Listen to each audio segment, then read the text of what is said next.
plus 3%. So let's start the Ask Weekend Investing round 41. So we've done 40 rounds of these answering of queries so far. 709 queries have been answered over the last few years. Please go through these videos.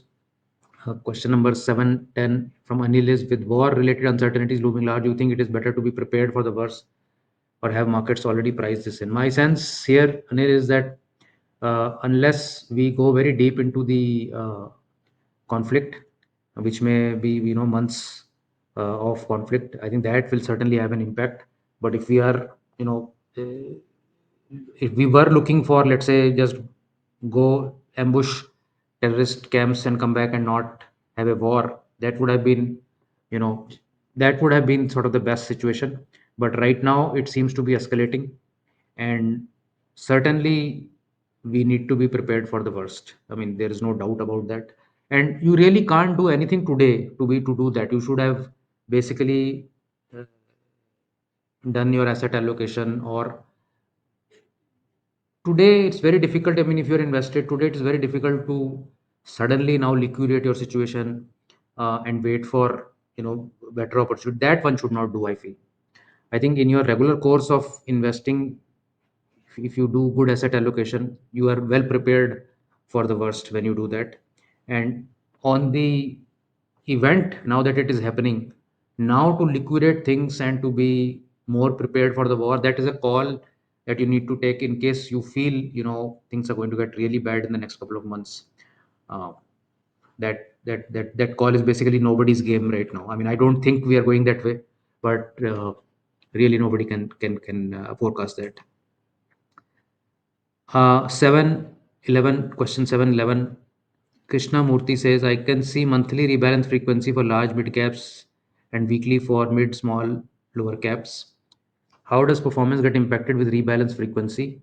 Definition of large caps is changing. Earlier, conventional cash generating businesses used to occupy large cap space, but now non-profitable. Should rebalance mechanism change according to this shift?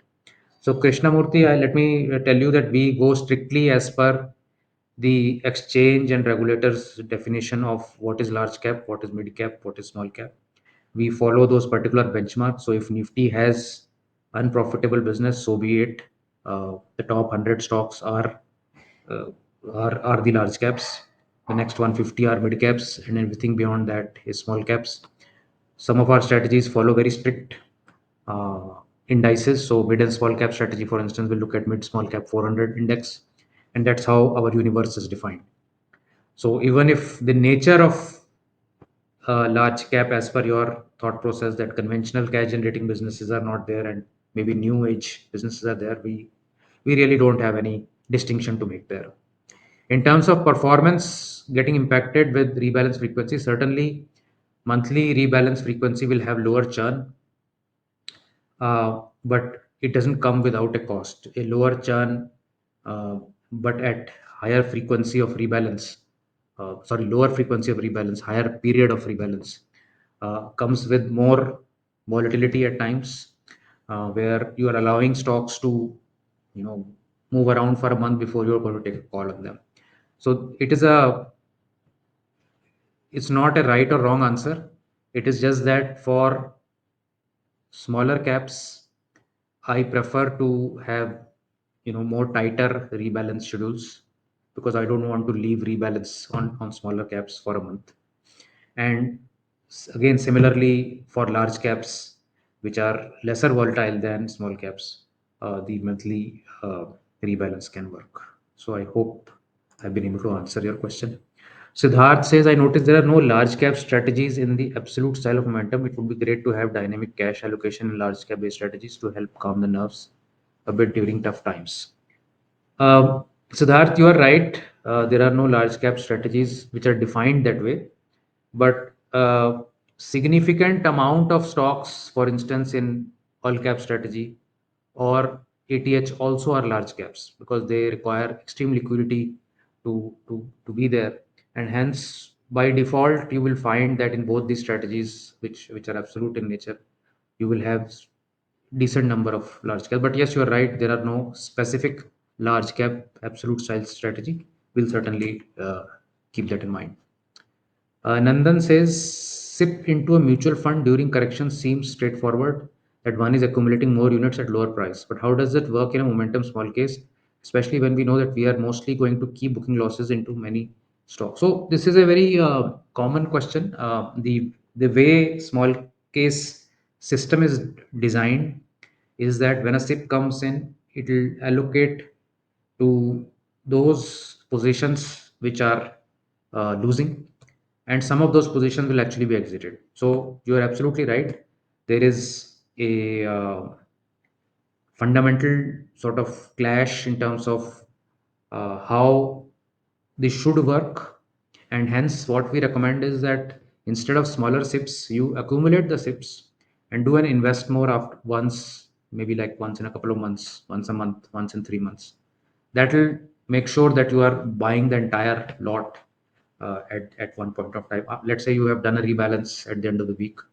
Now you will do an invest more, and then maybe after a few months, you can do another investment block. So sipping into momentum strategies may not be the best way, but over the course of last so many years that we've been doing this, we have not noticed any sizable disadvantage because of this.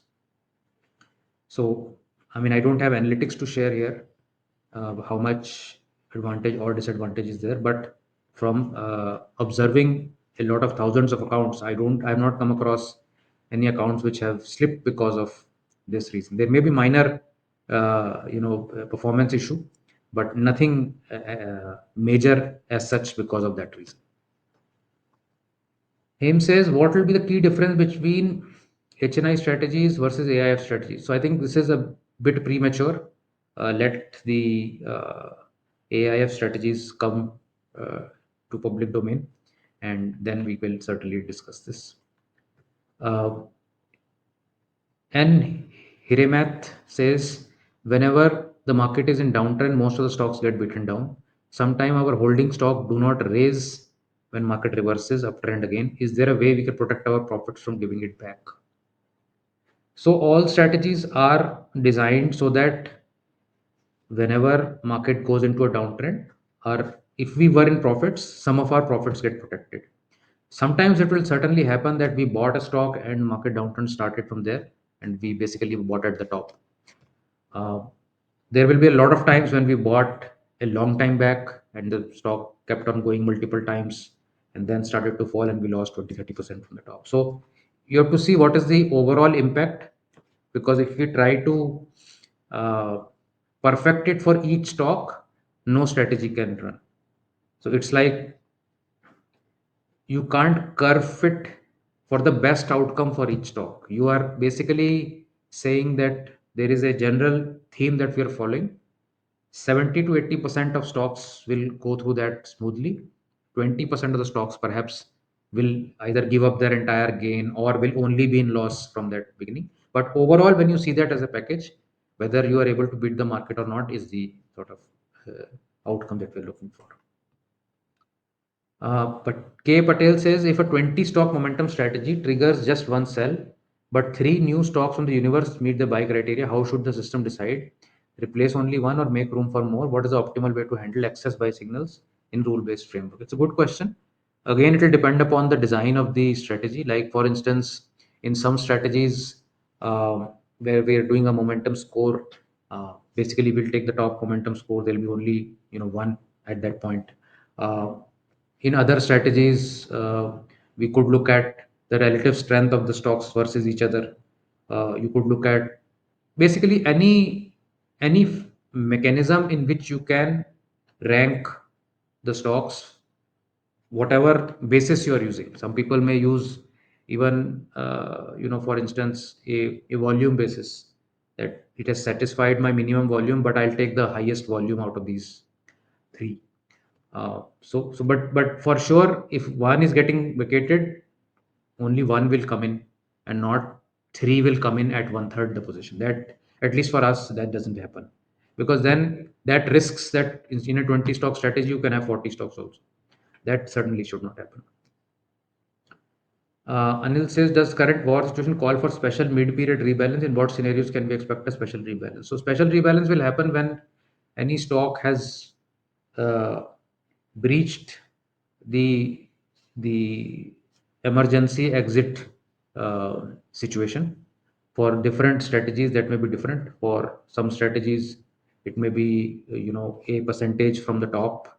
In other strategies, it may be a trailing sort of average. So again, depending upon the rule, but certainly if and when any mid-period requirement will be there, that strategy will get a rebalance. Srikanth says if FIIs are buying and DIs are buying, who is selling? Retail cannot match institutions for quantity. So retail is not so small also. Retail is, I think, a good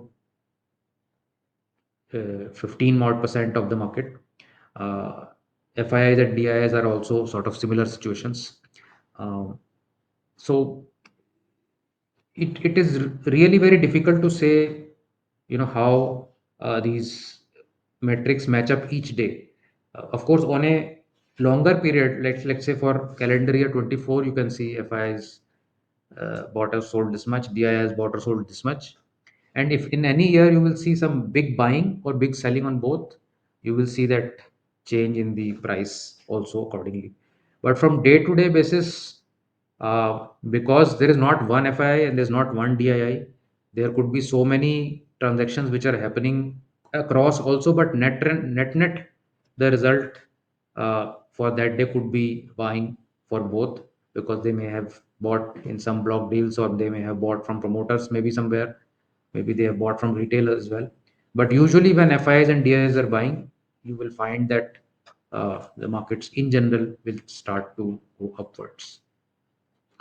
Dr. Yusuf says, what is your take on passive momentum based index investing? Example, Nifty 500, Momentum 50, Nifty Alpha 50. So I have not done any deep dive on these ETFs or indices, as they are. They are usually either quarterly or 6 monthly rebalances, which in my view for momentum is very, very slow. So by design, these strategies are very, very poorly designed, and that is the reason that I have not delved deeper into this. I mean, imagine if you're buying on 1st of April and your rebalance is 30th of September, and there is no mid period rebalance. Would you want to be in that kind of a momentum strategy? Mr. Shastri says, thank you. Assuming that we are sailing with the momentum, what is the success rate of stocks yielding good returns?